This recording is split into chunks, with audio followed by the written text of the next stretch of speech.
Hello, നമസ്കാരം എവർക്കും. നമ്മളൊരു പുതിയ വീക്കിലാണ്, എല്ലാവരും ഫുൾ എനർജിയിലാണെന്ന് ഞാൻ വിശ്വസിക്കുന്നു. അപ്പോൾ ഞാൻ ഇന്നിപ്പോൾ ഈ സെഷനിൽ വന്നത് നമ്മുടെ previous session part 1 and part 2 BUDS Act 2019 കുറിച്ചായിരുന്നു ഡിസ്കസ് ചെയ്തിരുന്നത്. അപ്പോൾ പാർട്ട് 1 ആൻഡ് പാർട്ട് 2 ഡിസ്കസ് ചെയ്തപ്പോൾ അതിൻ്റെ അകത്ത് കമൻറ്റ് സെക്ഷനിൽ കുറേ വളരെ സീരിയസ് ആയിട്ടുള്ള, വളരെ ആൻഷ്യസ് ആയിട്ടുള്ള കുറച്ച് ക്വസ്റ്റ്യൻസ് കാണാനിടയുണ്ടായി. അപ്പോൾ പല ക്വസ്റ്റ്യൻസിനും നമുക്കത് ഒരു കമൻറ്റിലൂടെ നമുക്ക് ആൻസേഴ്സ് തന്ന് നമുക്ക് ക്ലാരിഫൈ ചെയ്യാൻ സാധിക്കത്തില്ല. അപ്പോൾ ഞാൻ അതിനകത്തൊരു 3-4 വളരെ ഇമ്പോർട്ടൻ്റ് ആയിട്ടുള്ള കുറച്ച് ക്വസ്റ്റ്യൻസ് ഞാൻ നോട്ട് ഡൗൺ ചെയ്തിട്ടുണ്ട്. അപ്പോൾ അതൊന്ന് ക്ലാരിഫൈ ചെയ്യാമെന്നുള്ള ഉദ്ദേശത്തിലാണ് ഞാൻ ഇന്നിപ്പോൾ നിങ്ങളുടെ മുന്നിൽ ഇരിക്കുന്നത്. ഓക്കെ, അപ്പോൾ ഇതൊരു ബഡ്സ് ആക്ടിനെ കുറിച്ചുള്ള ഒരു സീരിയസ് ഒരു സെഷനല്ല. നിങ്ങൾ ചോദിച്ച ചോദ്യത്തിന് ഉത്തരങ്ങൾ തരാൻ വേണ്ടിയാണ് ഞാനിന്നിപ്പോൾ ഈ സെഷൻ പ്ലാൻ ചെയ്തിരിക്കുന്നത്. അപ്പോൾ ആദ്യത്തെ ചോദ്യം നിങ്ങൾ ഏവരും കാത്തിരിക്കുന്ന ചോദ്യം തന്നെയാണ്, നിങ്ങൾക്ക് ഏവർക്കും അറിയാൻ വേണ്ടിയുള്ള ചോദ്യം തന്നെയാണ്. അത് മറ്റൊന്നും തന്നെയല്ല, എല്ലാവരും ഉന്നയിച്ച ഒരു ചോദ്യം, ഭയങ്കര ആൻഷ്യസ് ആയിട്ട് ചോദിച്ച ചോദ്യമാണ്, ഹൈറിച്ച് കമ്പനി ബഡ്സ് ആക്ടിൽ വരുമോ എന്നുള്ളത്. അപ്പോൾ അതിൻ്റെ ഉത്തരം ഞാനല്ല തരേണ്ടത്. നമുക്ക് ബഡ്സ് ആക്ടിൽ തന്നെ നമുക്ക് ചെക്ക് ചെയ്ത് നോക്കാം എന്താണ് ബഡ്സ് ആക്ടിൽ പറയുന്നത്. ഈ ബഡ്സ് ആക്ടിൻ്റെ മെയിൻ ഉദ്ദേശം നമ്മൾ ഡിസ്കസ് ചെയ്ത പോലെ ഈ അൺറെഗുലേറ്റഡ് ഡെപ്പോസിറ്റ് സ്കീംസും അതുപോലെ തന്നെ റെഗുലേറ്റഡ് ഡെപ്പോസിറ്റ് സ്കീംസ്. ഈ റെഗുലേറ്റഡ് ഡെപ്പോസിറ്റ് സ്കീംസ് എന്ന് പറഞ്ഞാൽ സർക്കാർ അംഗീകൃത സ്കീംസ്. അതിൽ നിന്ന് ഇപ്പോൾ എമൗണ്ട് ഇൻവെസ്റ്റ് ചെയ്തിട്ട് റിട്ടേൺ കിട്ടാതെ വന്നാലും അതും ബഡ്സ് ആക്ടിൽ വരുന്നതാണ്. അപ്പോൾ അതിനെയൊക്കെ ഒന്ന് തടയിടാൻ വേണ്ടിയാണ് ഈ ബഡ്സ് ആക്ട് രൂപീകരിച്ചിരിക്കുന്നത്. അതുപോലെ തന്നെ ഈ ബഡ്സ് ആക്ടിൻ്റെ മെയിൻ ഉദ്ദേശം എന്ന് പറഞ്ഞാൽ ഇൻവെസ്റ്റേഴ്സിനെ പ്രൊട്ടക്റ്റ് ചെയ്യുക എന്നുള്ളതാണ്. അല്ലാതെ ഇൻവെസ്റ്റേഴ്സിനെ ദ്രോഹിക്കാനല്ല, ഇൻവെസ്റ്റേഴ്സിനെ പ്രൊട്ടക്റ്റ് ചെയ്യാനാണ്. ഒരു ഡെപ്പോസിറ്റർ പൈസ ഇൻവെസ്റ്റ് ചെയ്യുന്ന എന്തിനാണ്? റിട്ടേൺ കിട്ടാൻ വേണ്ടിയാണ്, പ്രോഫിറ്റ് കിട്ടാൻ വേണ്ടിയാണ്. അതാണ് ആൾക്കാർ ഡെപ്പോസിറ്റ് ചെയ്യുന്നത്, ഏത് ബിസിനസ്സും ആയിക്കോട്ടെ. അപ്പോൾ ഈ ബഡ്സ് ആക്ടിൽ പറഞ്ഞിരിക്കുന്നത് ഈ എക്സംഷൻ, വേറൊരു സെക്ഷനും കൂടെയുണ്ട്. എക്സംഷനെ കുറിച്ച് ഡിസ്കസ് ചെയ്യുന്ന സെക്ഷനുണ്ട്, അത് സെക്ഷൻ 41 ആണ്. ഈ സെക്ഷൻ 41 എന്ന് പറഞ്ഞാൽ ചാപ്റ്റർ 8 മിസ്ലേനിയസ് എന്ന് പറഞ്ഞാൽ ചാപ്റ്റർ 8-ലാണ് ഈ സെക്ഷൻ 41 വരുന്നത്. അപ്പോൾ അവിടെ വളരെ ക്ലിയർ ആയിട്ട് മെൻഷൻ ചെയ്തിട്ടുണ്ട്, ഒരു ബിസിനസ് അവരുടെ ഓർഡിനറി കോഴ്സ് ഓഫ് ഓപ്പറേഷന് വേണ്ടി ഡെപ്പോസിറ്റ്സ് കളക്ട് ചെയ്യുകയാണെങ്കിൽ അത് ബഡ്സ് ആക്ടിൽ വരില്ല. അപ്പോൾ ഈ ഓർഡിനറി കോഴ്സ് ഓഫ് ഓപ്പറേഷന് വേണ്ടി എന്ന് പറയുന്നതെന്ന് പറഞ്ഞാൽ ഇപ്പോൾ ഹൈറിച്ച് കമ്പനിയുടെ നമുക്ക് ഡിസ്കസ് ചെയ്യാം. ഇപ്പോൾ ഹൈറിച്ച് കമ്പനിയുടെ മെയിൻ ആക്ടിവിറ്റി എന്താണ്? ഹൈറിച്ച് ഓൺലൈൻ ഷോപ്പിംഗ് കമ്പനിയുടെ trading of goods and services ആണ്, അല്ലേ? ട്രേഡിംഗ് ഓഫ് ഗുഡ്സ് ആണ് അവരുടെ മെയിൻ ഇത്. അപ്പോൾ ഈ ഡെപ്പോസിറ്റ്സ് കളക്ട് ചെയ്തിട്ട് അവർ ഈ ട്രേഡിംഗ് ആക്ടിവിറ്റീസിന് സാധനങ്ങൾ വാങ്ങിക്കാനും വിൽക്കാൻ, അതിന് അല്ലാതെ വേറെ ഏതെങ്കിലും പർപ്പസിൽ യൂസ് ചെയ്യുന്നെങ്കിൽ അത് ബഡ്സ് ആക്ടിൽ വരുന്നതാണ്. എന്നാൽ ഇത് ട്രേഡിംഗ് ആക്ടിവിറ്റീസിനാണ് യൂസ് ചെയ്യുന്നതെങ്കിൽ, അവരുടെ ബിസിനസ് ഓപ്പറേഷന് വേണ്ടി മാത്രമാണ് ഇത് യൂസ് ചെയ്യുന്നതെങ്കിൽ അത് ബഡ്സ് ആക്ടിൽ വരില്ല. രണ്ടാമതൊരു ചോദ്യം, അതിനോടൊപ്പം തന്നെ ക്ലബ് ചെയ്തൊരു ചോദ്യം വന്നത് വേറെ മറ്റൊരു ചോദ്യം എന്ന് പറഞ്ഞാൽ HROTTനെ കുറിച്ചായിരുന്നു. ഹൈറിച്ചിൻ്റെ OTT പ്ലാറ്റ്ഫോം ഉണ്ടല്ലോ. ഈ ഹൈറിച്ച് OTT പ്ലാറ്റ്ഫോം എന്ന് പറഞ്ഞാൽ അതൊരു സെപ്പറേറ്റ് കമ്പനിയാണ്. അത് Highrich smart tech private limited എന്ന് പറഞ്ഞ കമ്പനിയായിട്ടാണ് അത് രജിസ്റ്റർ ചെയ്തിരിക്കുന്നത്. അതാണ് HROTTയുടെ ഓപ്പറേഷൻസ് റൺ ചെയ്യുന്നത്.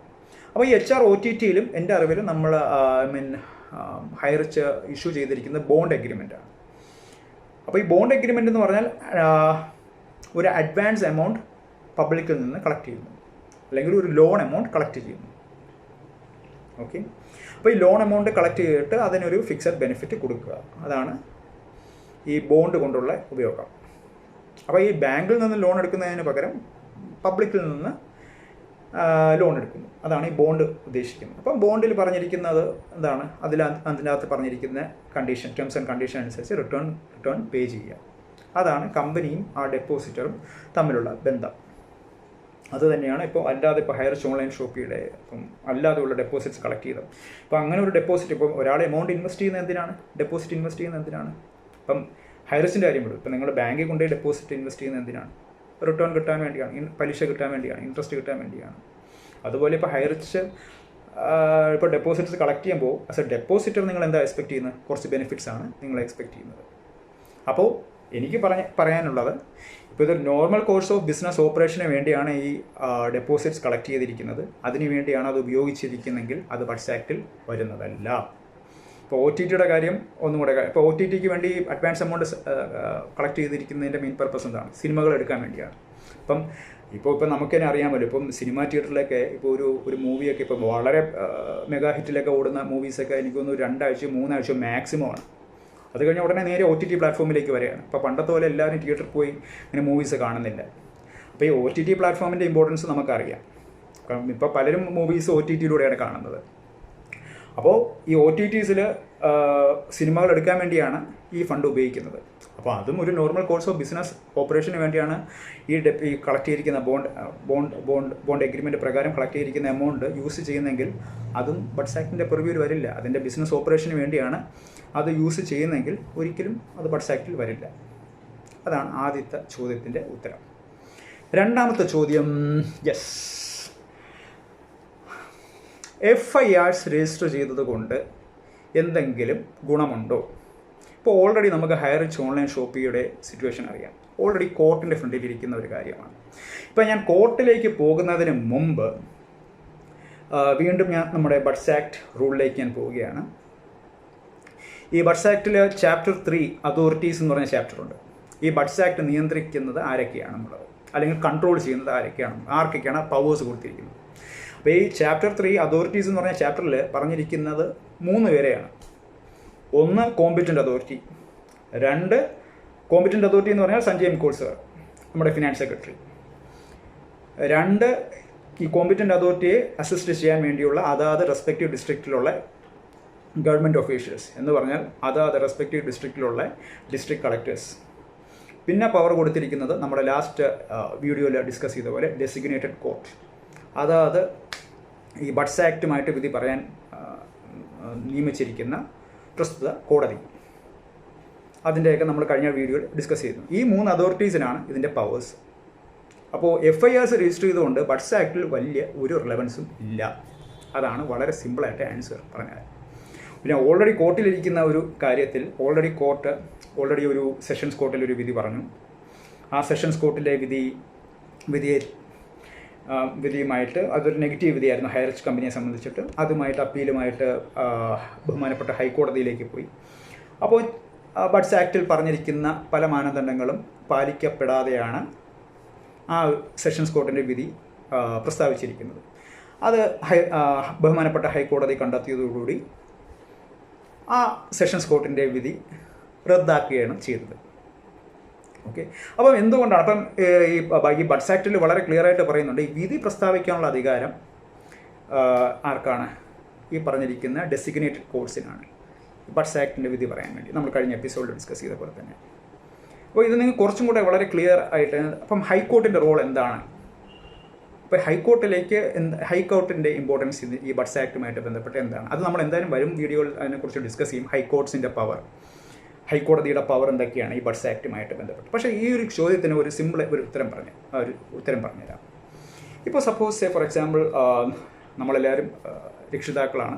ഇപ്പോൾ ഫോർ എക്സാമ്പിൾ ഇപ്പോൾ നിങ്ങളുടെ കുട്ടിക്ക് ഇപ്പോൾ കണക്ക് ടീച്ചർ പഠിപ്പിക്കുന്നത്, മാത്തമാറ്റിക്സ് പഠിപ്പിക്കുന്ന ടീച്ചർ പഠിപ്പിക്കുന്നത് ഒന്നും മനസ്സിലാകുന്നില്ല എന്ന് വിചാരിക്കുക. അല്ലെങ്കിൽ അവളുടെ പെർഫോമൻസ് വളരെ വീക്കാണെന്ന് വിചാരിക്കുക ആ സബ്ജക്റ്റിൽ. അപ്പോൾ ആസ് എ പാരൻ്റ് എന്നുള്ള രീതിയിൽ ആദ്യം നിങ്ങൾ എന്ത് ചെയ്യും? അല്ലെങ്കിൽ ആ ടീച്ചർ ഭയങ്കര സ്ട്രിക്റ്റ് ആണെന്ന് വിചാരിക്കുക. ഭയങ്കര ഒന്നും മനസ്സിലാകുന്നില്ല. അപ്പോൾ ആസ് എ പേരൻ്റ് എന്നുള്ള രീതിയിൽ നിങ്ങൾ ആദ്യം എന്ത് ചെയ്യും?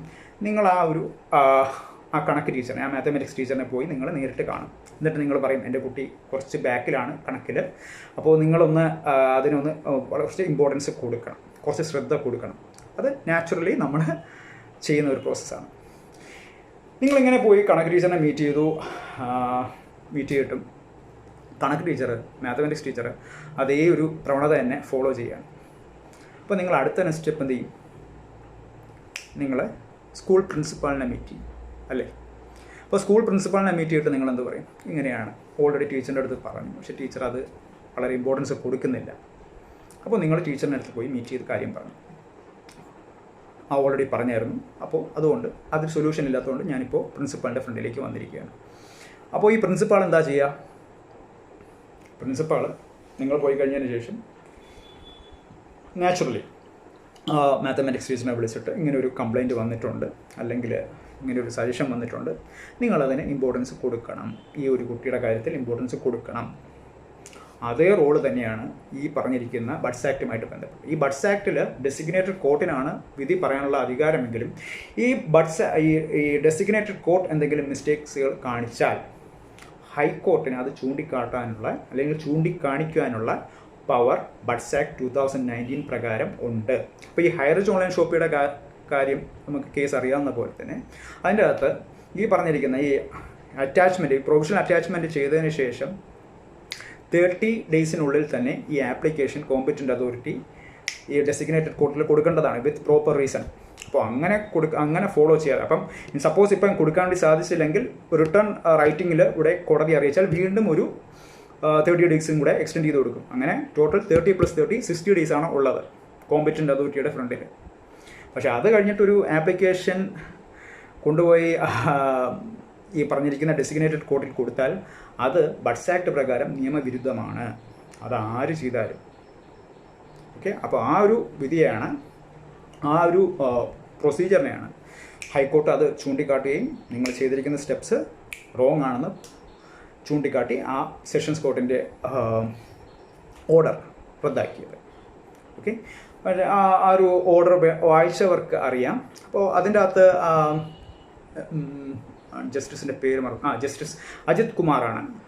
ഓണറബിൾ ജസ്റ്റിസ് അജിത് കുമാറാണ്, ബഹുമാനപ്പെട്ട ഹൈക്കോർട്ട് ജസ്റ്റിസ് അജിത് കുമാർ സാറാണ് ആ ഒരു കേസിന് വിധി പറഞ്ഞിരിക്കുന്നത്.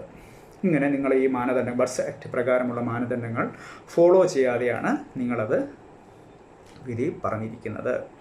എന്നിട്ട് ഒരു കാര്യം കൂടെ പറഞ്ഞിട്ടുണ്ട്. അപ്പോൾ ഈ മാനദണ്ഡങ്ങൾ ഫോളോ ചെയ്തില്ലെങ്കിൽ എന്താണ് ഈ പറഞ്ഞിരിക്കുന്ന ഇരു പാർട്ടികൾ എന്ന് പറഞ്ഞാൽ ഹൈറിച്ച് ഓൺലൈൻ ഷോപ്പിയുടെയും അതുപോലെ ഈ കോമ്പറ്റൻ്റ് അതോറിറ്റി ഓർ സർക്കാർ ഓർ ഗവൺമെൻറ്. ഓക്കെ, നിങ്ങൾ പറഞ്ഞിരിക്കുന്ന കാര്യങ്ങൾ പലതും, ഈ ഒരു പദം വളരെ കെയർഫുള്ളായിട്ട് മനസ്സിലാക്കണം.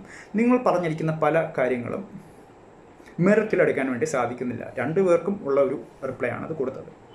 അതുകൊണ്ട് ബഹുമാനപ്പെട്ട ഹൈക്കോടതി സെഷൻസ് കോർട്ടിനെ വീണ്ടും ഡയറക്റ്റ് ചെയ്യുകയാണ് ഇരു പാർട്ടികൾക്കും, ഇരു കക്ഷികൾക്കും ആപ്ലിക്കേഷൻ കൊടുക്കാം.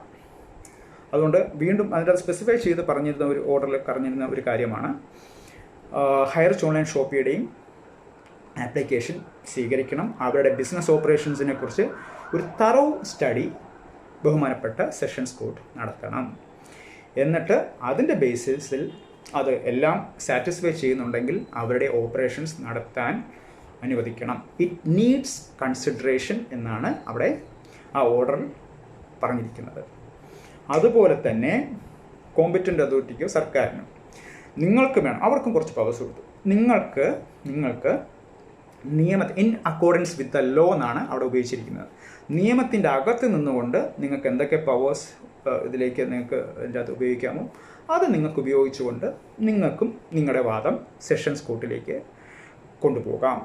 അങ്ങനെ ഇരു കക്ഷികളെയും സെഷൻസ് കോർട്ടിലേക്ക് ഡയറക്റ്റ് ചെയ്തിരിക്കുകയാണ്. അപ്പോൾ അവിടുത്തെ ഒരു റിസൾട്ട് നമുക്ക് അറിയേണ്ടിയിരിക്കുന്നു. മനസ്സിലായല്ലേ? അപ്പോൾ ഇവിടെ ഇപ്പോൾ സിമ്പിളായിട്ട് പറഞ്ഞാൽ ഹൈക്കോർട്ട് ഒരു മോഡറേറ്ററായിട്ടാണ്. ഇപ്പം സെഷൻസ് കോർട്ട് ചെയ്യുന്നത് ശരിയാണോ തെറ്റാണോ എന്നുള്ള ഒപ്പീനിയൻ പറയാനുള്ള ഫുൾ പവർ ഹൈക്കോടതിക്ക് ഉണ്ട്. ഓക്കെ, അപ്പോൾ ആ ഒരു ക്വസ്റ്റ്യന് ആൻസർ ക്ലിയർ ആയെന്ന് വിശ്വസിക്കുന്നു.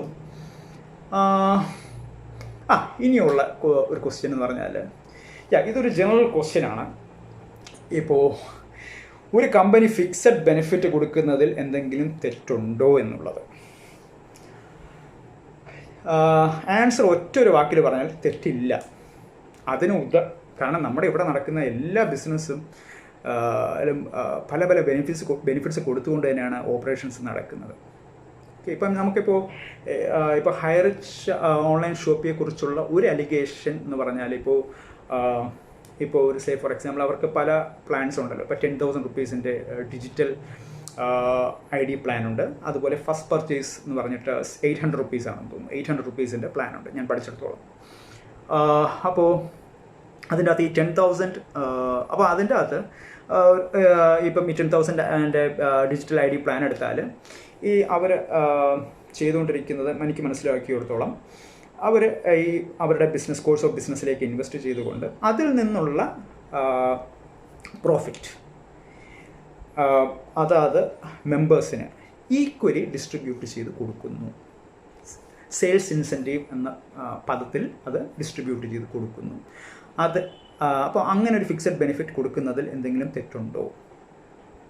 ആൻസർ വെരി സിമ്പിളാണ്. അങ്ങനെ ഒരു ഫിക്സഡ് ബെനിഫിറ്റ് കൊടുക്കുന്നതിൽ തെറ്റില്ല എന്ന് തന്നെയാണ് എൻ്റെ അഭിപ്രായം. എൻ്റെ അഭിപ്രായം എന്നല്ല, ഇപ്പം പല ബിസിനസ്സുകളും എടുത്താൽ, ഇപ്പോൾ സേ ഫോർ എക്സാമ്പിൾ എന്താ പറയുക, ഇപ്പോൾ ആമസോണിൻ്റെ ഒരു എക്സാമ്പിൾ ഞാൻ പറഞ്ഞുതരാം. ഇപ്പം ആമസോൺ കമ്പനി, ഇപ്പം നമുക്ക് പ്രൈം മെമ്പർഷിപ്പിനെ കുറിച്ച് അറിയാമല്ലോ. ഈ ആമസോൺ കമ്പനിയുടെ മെയിൻ ഉദ്ദേശം എന്താണ്? ഓൺലൈൻ ഷോപ്പിംഗ് ആണ്, അല്ലേ? ഓൺലൈൻ ഷോപ്പിംഗ്, അത് ആ ഒരു പ്ലാറ്റ്ഫോമിലാണ് അവർ നിൽക്കുന്നത്. ഇപ്പോൾ കാര്യങ്ങളെല്ലാം വളരെ വളരെ ഈസിയാണ്, അല്ലേ? നമുക്ക് ഡെയിലി ഉള്ള കാര്യങ്ങൾ. അപ്പോൾ ആമസോൺ ചെയ്യുന്നത് ഓൺലൈൻ ഷോപ്പിംഗ് ആണ് അവരുടെ മെയിൻ നേച്ചർ ഓഫ് ബിസിനസ്. അപ്പോൾ നമ്മളിപ്പോൾ പ്രൈം മെമ്പർഷിപ്പ് എടുത്താൽ എന്തൊക്കെയാണ് ആസ് എ മെമ്പർ എന്നുള്ള രീതിയിൽ നമുക്കുള്ള ബെനിഫിറ്റ്? നമുക്ക് പ്രോഡക്ട്സ് ഡിസ്കൗണ്ടഡ് പ്രൈസിൽ കിട്ടും. അതുപോലെ ഇപ്പോൾ ദീപാവലി, അതുപോലെ ഗ്രേറ്റ് ഇന്ത്യ ഫെസ്റ്റിവലൊക്കെ നടക്കുന്ന സമയത്ത് പല ഇലക്ട്രോണിക് ഗുഡ്സിന് വളരെ ഡിസ്കൗണ്ടഡ് പ്രൈസിൽ കിട്ടും. അതും നിങ്ങൾ പ്രൈം മെമ്പർ ആയാൽ മാത്രമേ നിങ്ങൾക്കത് കിട്ടത്തുള്ളൂ. പക്ഷേ ഈ പ്രൈം മെമ്പർഷിപ്പ് എടുക്കുന്നതിന് നിങ്ങളൊരു ഫിക്സഡ് എമൗണ്ട് കൊടുക്കണം, എന്നാൽ മാത്രമേ നിങ്ങൾക്ക് ആ ഒരു ബെനിഫിറ്റ് കിട്ടത്തുള്ളൂ, അല്ലേ? പക്ഷേ ഈ പ്രൈം മെമ്പർഷിപ്പ് എടുക്കുന്നതിന് പുറമേ തന്നെ വേറെ കുറച്ച് ബെനിഫിറ്റ്സും കൂടെ ആമസോൺ കമ്പനി തരുന്നില്ലേ? ഉദാഹരണത്തിന്, ഇപ്പോൾ ഞാനിപ്പോൾ പ്രൈം മെമ്പർഷിപ്പ് എടുക്കുമ്പോൾ എനിക്ക് ഡിസ്കൗണ്ടഡ് പ്രൈസിൽ സാധനങ്ങളും കിട്ടുന്നു. അതുപോലെ ഇപ്പം ഈ ഗ്രേറ്റ് ഇന്ത്യ ഫെസ്റ്റിവൽ പോലുള്ള സമയത്ത് വളരെയധികം ഇലക്ട്രോണിക് ഗുഡ്സൊക്കെ വളരെ ചീപ്പ് റേറ്റിൽ കിട്ടുന്നു. പിന്നെ അതുപോലെ ഡെലിവറി കോസ്റ്റ് എനിക്ക് പേ ചെയ്യേണ്ടി വരത്തില്ല. ഇപ്പോൾ പ്രൈം മെമ്പർ ആയാൽ, പ്രൈം മെമ്പർഷിപ്പ് ഉണ്ടെങ്കിൽ എനിക്ക് ഡെലിവറി കോസ്റ്റ്, ഷിപ്പിംഗ് കോസ്റ്റ് എനിക്ക് ആകുന്നില്ല, ഫ്രീ ഓഫ് കോസ്റ്റാണ്, ഫ്രീ ഓഫ് ഡെലിവറിയാണ്. അതുപോലെ ഒരു രണ്ട് ആഡഡ് ബെനിഫിറ്റും കൂടെ നമുക്ക് കിട്ടുന്നുണ്ട്. നിങ്ങൾ അത് ഒബ്സർവ് ചെയ്തിട്ടുണ്ടോ എന്നുള്ളത് അറിയില്ല, എല്ലാവർക്കും അറിയാവുന്ന കാര്യമാണ്. ഞാൻ ജസ്റ്റ് നിങ്ങളുടെ നോട്ടീസിലേക്ക് കൊണ്ടുവരുന്നതേ ഉള്ളൂ. എല്ലാവർക്കും അറിയാവുന്ന കാര്യമാണ്. നമുക്ക് പ്രൈം വീഡിയോയിലും സബ്സ്ക്രിപ്ഷൻ നമുക്ക് കിട്ടുന്നുണ്ട് ഇതിനോടൊപ്പം തന്നെ. അതുപോലെ ആമസോൺ മ്യൂസിക്കിലും സബ്സ്ക്രിപ്ഷൻ കിട്ടുന്നുണ്ട്. ഈ ആമസോൺ കമ്പനിയുടെ മെയിൻ ബിസിനസ് എന്താണ്? ഓൺലൈൻ ഷോപ്പിംഗ് ആണ്, അല്ലേ? ഓൺലൈൻ ഷോപ്പിംഗ് ആണ്. സാധനങ്ങൾ മേടിക്കുക, വിൽക്കുക, അല്ല സിനിമ കാണിക്കുക അല്ലെങ്കിൽ പാട്ട് ഏൽപ്പിക്കുക എന്നുള്ളതല്ല അവരുടെ മെയിൻ നേച്ചർ ഓഫ് ബിസിനസ്. പക്ഷേ ഇതൊരു ആഡഡ് ബെനിഫിറ്റായിട്ട് അവർ പ്രൈം വീഡിയോയുടെ സബ്സ്ക്രിപ്ഷനും കൂടെ നിങ്ങൾക്ക് തരുന്നു. അതുപോലെ ആമസോൺ മ്യൂസിക്കിൻ്റെ സബ്സ്ക്രിപ്ഷനും കൂടെ നിങ്ങൾക്ക് തരുന്നു.